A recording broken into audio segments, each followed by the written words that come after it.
guys, selamat datang di channel Case Game. Jangan lupa untuk like, subscribe dan aktifkan lonceng notifikasinya, agar kamu gak ketinggalan video-video terbaru dari kanal ini. Tanpa berbasa-basi lagi, mari kita mulai videonya.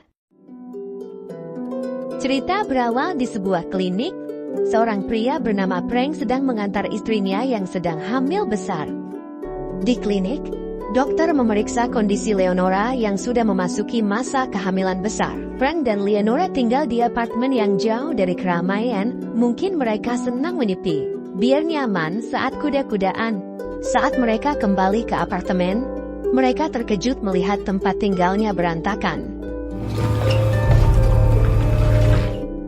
Ini adalah kali kedua dalam 2 minggu terakhir apartemen mereka disusupi. Kali ini, komputer milik Frank juga dicuri. Leonora mendesak Frank untuk melapor ke polisi, tapi Frank menolak. Biasanya, lapor hilang laptop, bisa ikut hilang motor, laptop belum tentu ketemu. Frank pun menemui temannya bernama Ben, yang dulu merupakan rekan satu angkatannya ketika masih bertugas di kepolisian. Namun, Ben kini juga sudah tidak aktif sebagai polisi. Ben bertanya apakah pencuri menemukan sesuatu yang penting, seperti kunci. Frank menjawab tidak, meski sebenarnya dia tahu alasan apartemennya diacak-acak. Tetapi dia memilih untuk merahasiakannya dari Leonora agar istrinya tidak khawatir, terutama karena Leonora sedang hamil besar. Ketika kembali bekerja, dia melihat Stanislas, pegawai baru tersebut, bertingkah mencurigakan dan menduga Stanislaslah yang mencoba mencelakainya. Frank berusaha mengejar Stanislas, tetapi pria itu melarikan diri menggunakan mobil, sehingga Frank kehilangan jejaknya. Di sisi lain, Stanislas terlihat menemui seseorang bernama Vanaken. Ternyata, Stanislas adalah orang suruhan Vanaken yang ditugaskan untuk memata-matai Frank. Namun, Vanaken yang tidak segan melakukan tindakan kejam akhirnya menghabisi Stanislas di tempat. Pada malam harinya, setelah memastikan Leonora sudah tertidur, Frank memanjat ke atap apartemen dan mengambil sebuah kunci yang ia sembunyikan di sana. Frank menghabiskan waktu semalaman di atap, kebiasaan yang membuat Leonora kesal karena Frank lebih sering menghindari tidur bersama di kamar. Sebelum itu, Frank sempat menyimpan kunci yang diambilnya ke dalam sebuah lubang wastafel. Tidak lama kemudian, sekelompok orang mendobrak masuk ke apartemennya dan menyerang Frank serta Leonora. Ternyata, mereka adalah pelaku yang selama ini mengacak-acak apartemen Frank. Pertarungan sengit pun terjadi antara Frank, Leonora, dan kelompok tersebut.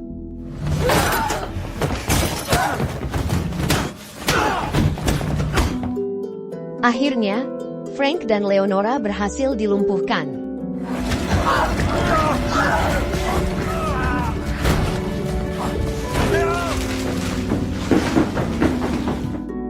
Kelompok itu dipimpin oleh Vanaken, yang mengincar kunci yang disembunyikan Frank.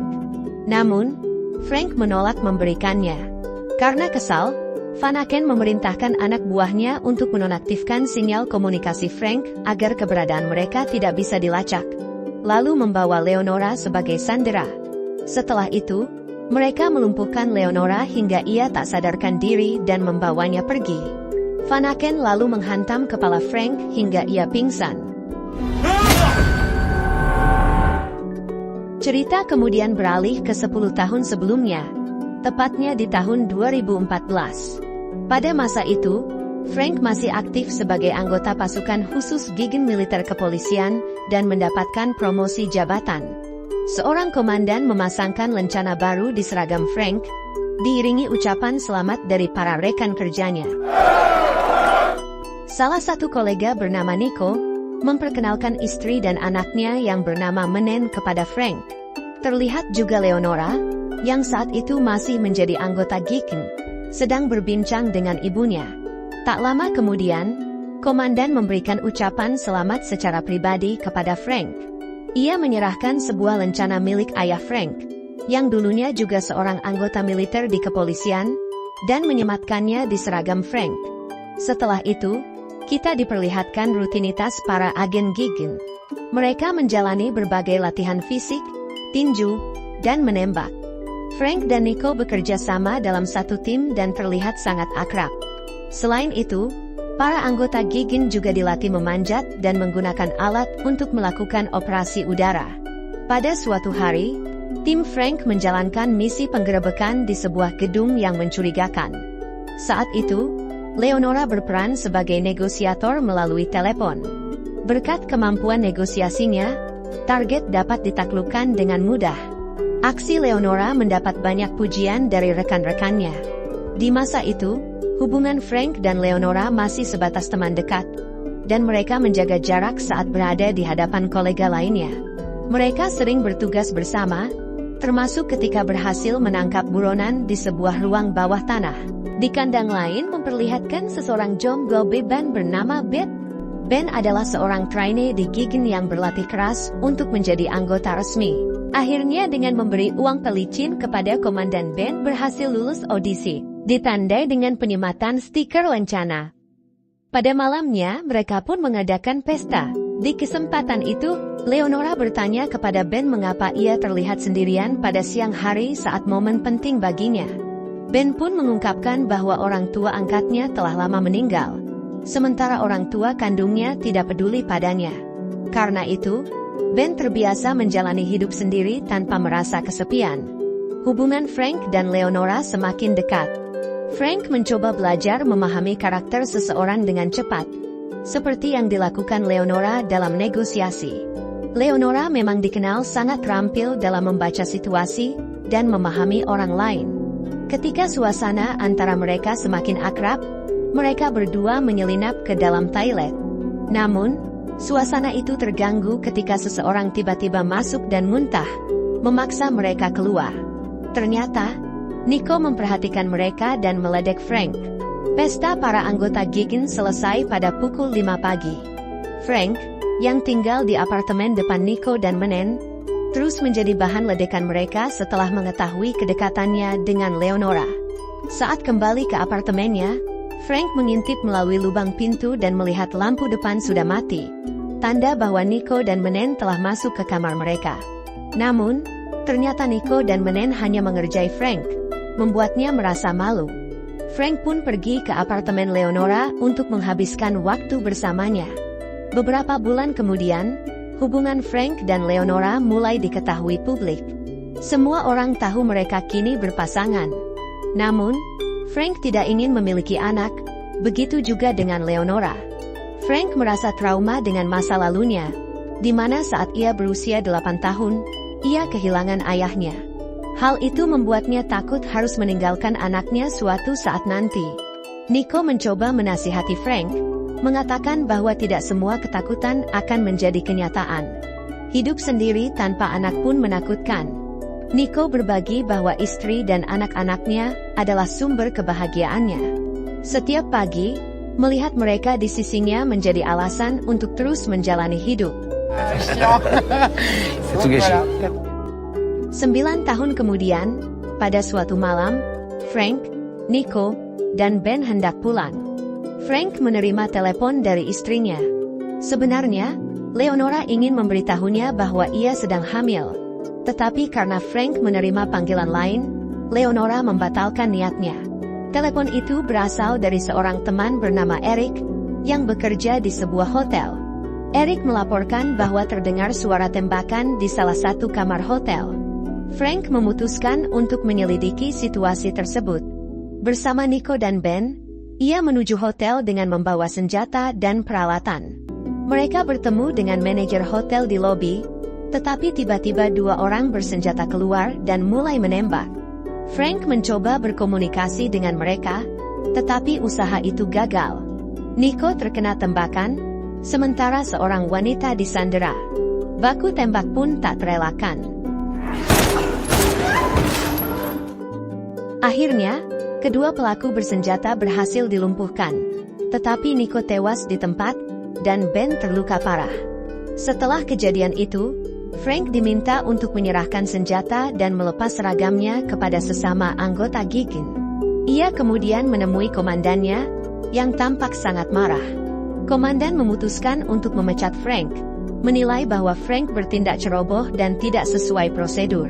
Seharusnya Frank melaporkan ke kantor terlebih dahulu, bukan langsung bertindak di lapangan, yang akhirnya menyebabkan Nico tewas.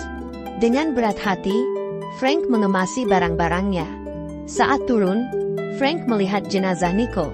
Ia memeluk Menen, istri Nico, dan meminta maaf. Kematian Nico membuat kedua anaknya sangat terpukul. Begitu juga dengan Menen. Namun, mereka harus menerima kenyataan dan berusaha mengikhlaskan apa yang terjadi.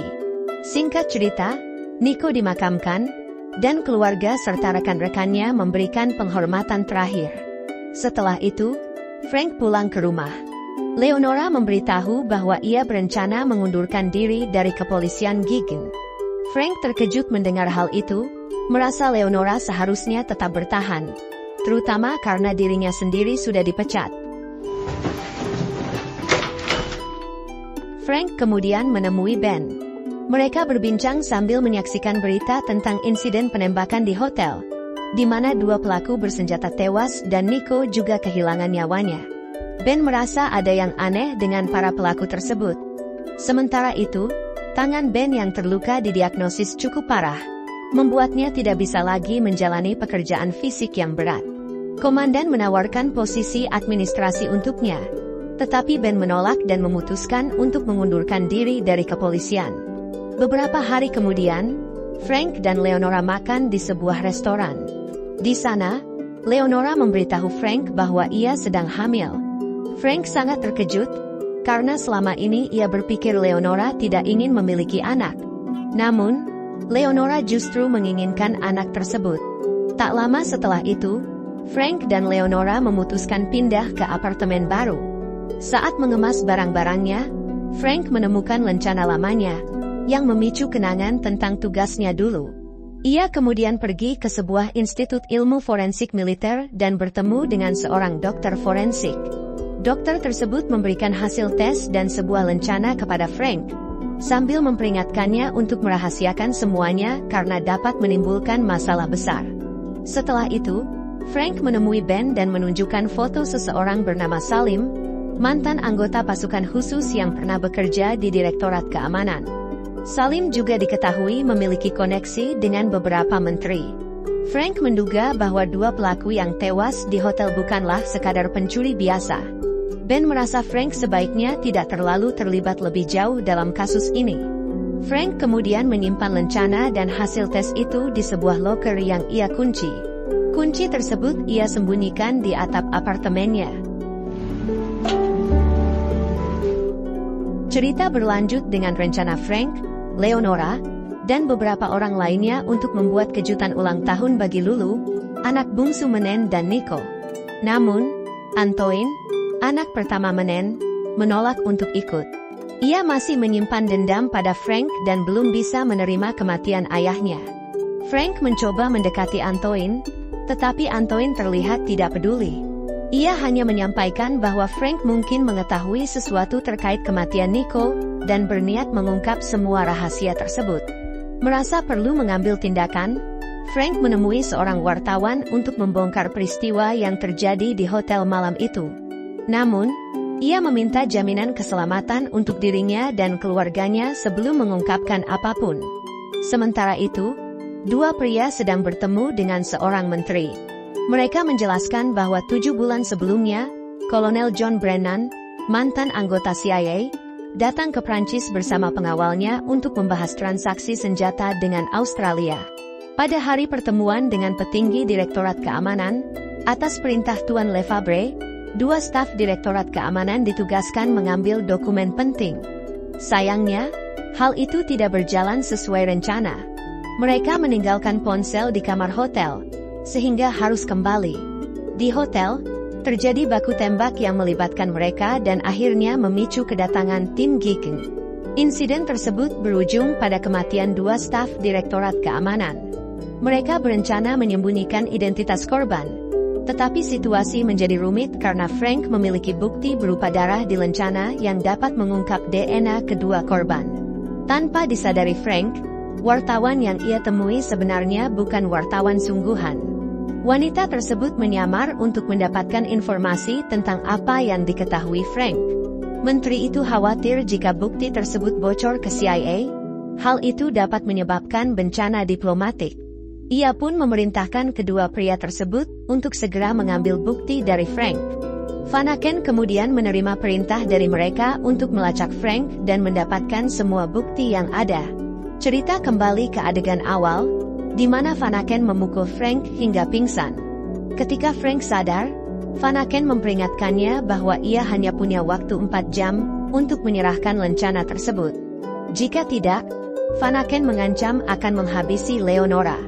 Vanaken juga mengungkapkan bahwa saat ini Frank menjadi buronan polisi.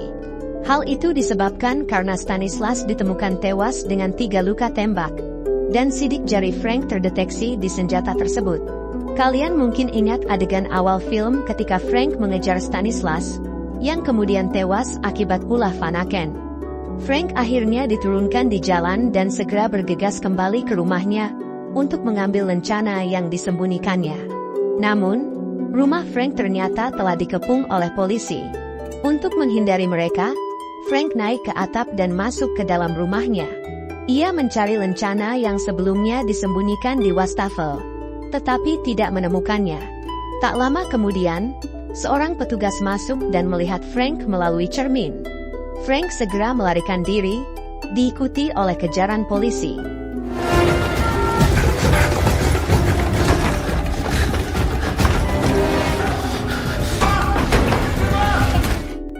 Akhirnya, Frank berhasil lolos dan menemui Ben. Awalnya, Ben enggan terlibat, tetapi akhirnya ia memutuskan membantu Frank menyelamatkan istri dan calon anaknya. Mereka pergi ke rumah Ben, di mana Ben memberikan lencana miliknya. Frank membersihkan darah di lencana tersebut agar terlihat seperti lencana yang asli. Setelah mempersiapkan senjata, mereka menuju lokasi yang dikirimkan oleh Vanaken. Sesampainya di sebuah hutan, Frank dan Ben berpisah. Tak lama kemudian, anak buah Vanaken tiba. Frank mengikuti mobil mereka hingga akhirnya bertemu dengan Vanaken. Ia meminta untuk bertemu dengan istrinya dan mengatakan bahwa lencana yang mereka cari ada di bawah jok motor. Sementara itu, GPS Frank terdeteksi di tengah hutan, dan Ben muncul untuk menghadapi anak buah Vanaken. Ben berhasil melumpuhkan mereka dan mengambil senjatanya. Suara tembakan terdengar, membuat situasi menjadi kacau. Terjadilah baku tembak antara tim Frank dan kelompok Vanaken.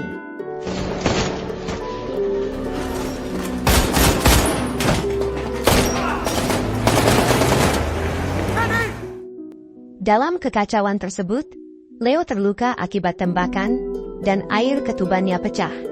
Frank menyadari bahwa Leo harus segera dibawa ke rumah sakit. Sementara itu, Frank melompat dari mobil dan menembak ke arah kendaraan Vanaken. Namun, kelompok Vanaken memiliki 2 mobil. Satu mobil mengejar Ben, sementara Vanaken sendiri terus mengejar Frank. Di sisi lain, Ben berhasil membawa Leo ke rumah sakit meskipun Vanaken sempat mengejarnya. Frank akhirnya berhasil melumpuhkan Vanaken.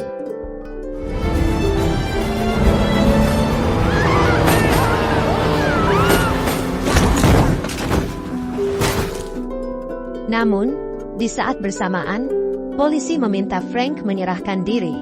Frank masuk ke mobil, membopong Leo, dan membawanya ke UGD. Komandan menyusul Frank di rumah sakit dan memintanya untuk menyerah.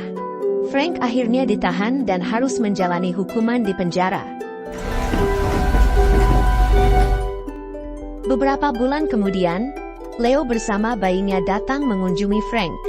Ia memberitahu bahwa dialah yang membawa kunci serta lencana beserta hasil tes ke pengadilan. Sehingga kasus ini ditangani oleh pemerintah. Frank akhirnya dinyatakan tidak bersalah dan dibebaskan dari penjara. Ia kembali berkumpul dengan keluarga kecilnya. Kini, Frank hidup bahagia bersama anak dan istrinya. Dan inilah akhir dari cerita ini.